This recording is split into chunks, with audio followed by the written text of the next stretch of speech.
Awit 149:4. Sapagkat ang Panginoon ay nalulugod sa kanyang mga tao.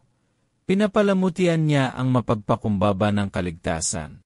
Ama, gawin mo kaming mapagpakumbaba, upang lubos naming maisuko sa iyo ang aming pagkatao, at walang ibang panaligan, asahan at ibigin kundi ikaw. Salamat sa katiyakan na ang nagpakumbaba, nagsisi at nanalig sa iyong anak na si Jesus na namatay, para sa aming kasalanan, at muli mong binuhay ay binigyan mo ng kaligtasan at buhay na walang hanggan. Amen.